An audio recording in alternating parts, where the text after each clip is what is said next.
Hello everyone, today I shall be looking at the fourth installment in the Mario Kart series, Mario Kart Double Dash.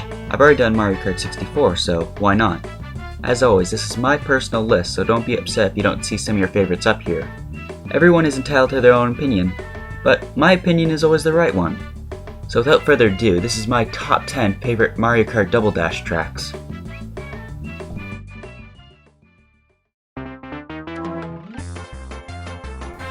Kicking off this list, we start with the most basic track, Baby Park, found in the Mushroom Cup. The track takes place in an amusement park where you can find elements from Yoshi's Island and a neat little roller coaster that runs over the track. Now, I wasn't kidding when I said it was basic. This is a simple oval loop with no hazards. But since it's so short, the number of laps have been increased to 7 instead of 3. So why is the track on here? Well, given how small it is a complete madhouse driving everywhere with 7 other players. The amount of items being flung everywhere is ridiculous, but gives for some great fun.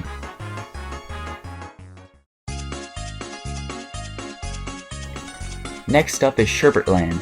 Same name as the N64 version, but instead of those annoying penguins, we get these skating asshole Shy Guys at the beginning of the track.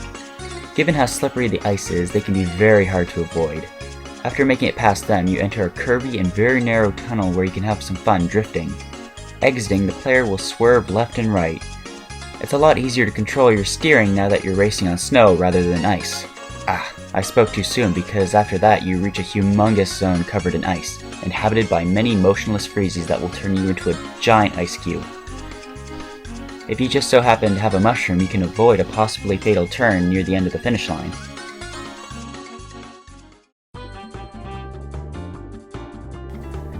Number 8, the heavily populated Mushroom City.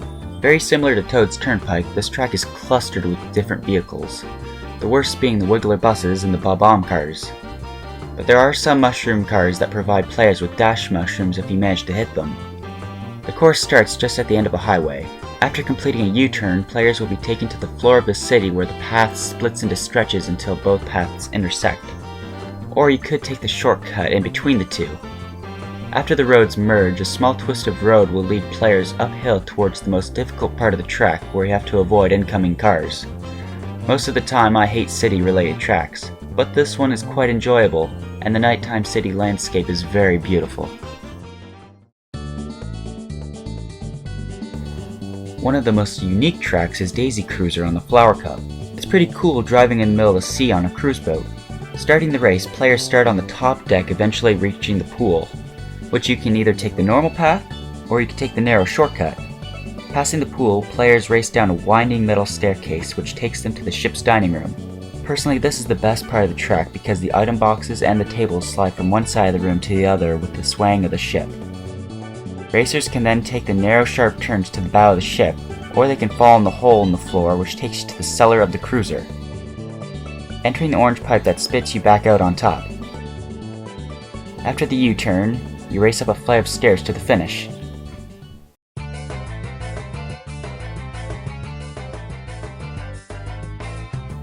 Number 6, Waluigi Stadium. This track bears a striking resemblance to Wario Stadium in Mario Kart 64, looking like a muddy dirt bike track, and maybe that's why I like it so much. This track contains plenty of sharp turns and bumps, and some pretty amazing jumps done by the dash panels.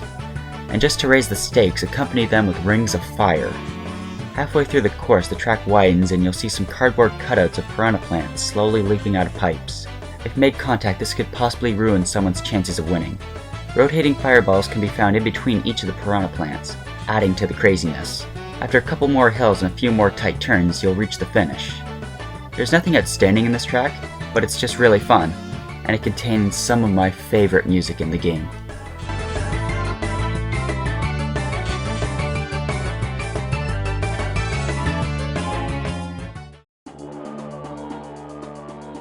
It's one of those courses everyone is usually most excited for in each new Mario Kart installment. All Bowser's castles are great, and this one is no exception, being the standard for future tracks to come. You start outside, riding over a drawbridge entering the castle. Splitting off to 2 paths, players carefully avoid dangerous thwomps crashing on top of you. Later entering a room with chain-linked floor, allowing lava creatures to come up and causing you to lose control and fall in the lava pit below. But if you can avoid them, a boost panel will send you spiraling upwards to a giant room with fireballs orbiting the center. Past the giant fireballs are some really tight turns, some of which have no guardrails, so be careful. Entering the interior of the castle again, we find a giant Bowser mech shooting fireballs at the players.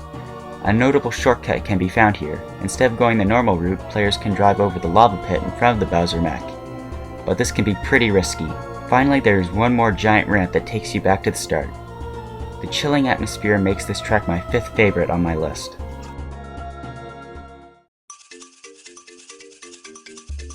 Dino Jungle is a very enjoyable course that takes players in a prehistoric jungle with canyons and many dinosaurs.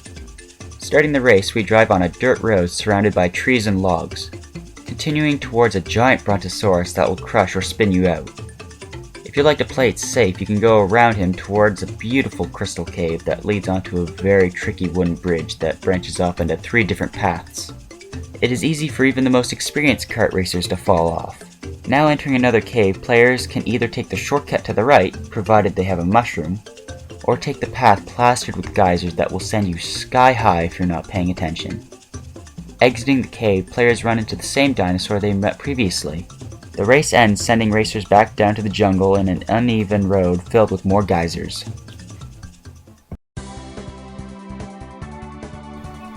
Rainbow Road, the last track on the Special Cup. Starting with an immediate jump, players see how beautiful the track really is looking at the starry night sky and the city landscape below. Driving downhill, you come across 2 tricky U-turns with no guardrails. That soon leads to a lower road with a lengthy amount of boost panels building up to a giant helix. This is without a doubt the hardest part, especially when there are a lot of dropped items on the track. After passing a wavy road lacking more guardrails, players are shot up into the sky through a giant pipe. Once being spat out, racers drive along a straight road covered in boost pads that can either help or hinder the player. Driving over one last jump is a sharp downwards helix that takes you to the finish line. This is an amazing track. It has a beautiful pearl-like road and amazing music remix from Nintendo 64.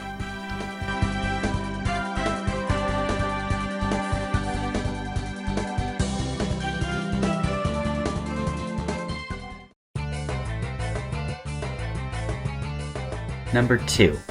The gigantic, frantic, and the amazing Wario Colosseum.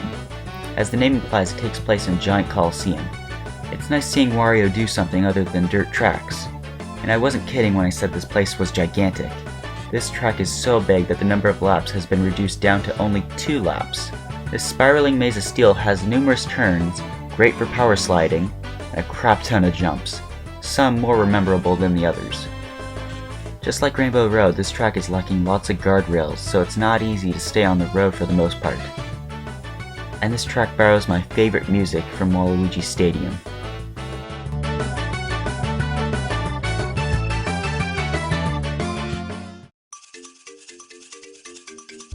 And without a doubt, my favorite track on Mario Kart Double Dash is DK Mountain. Players follow a long curved road before being blasted upwards to an angry looking volcano. After landing near the top of the mountain, drivers have to go downhill upon a very rugged and rocky path. Continuing to descend down the mountain, players will notice the tumbling boulders rolling downhill, bowling over any cart in its way. While trying to avoid the boulders, you also have to race down the tight zigzagging path. The last stretch involves driving over a thin rope bridge, which can be very deadly if enough items are placed on the bridge. It can also be very difficult when 3 or more players are driving on the bridge at the same time.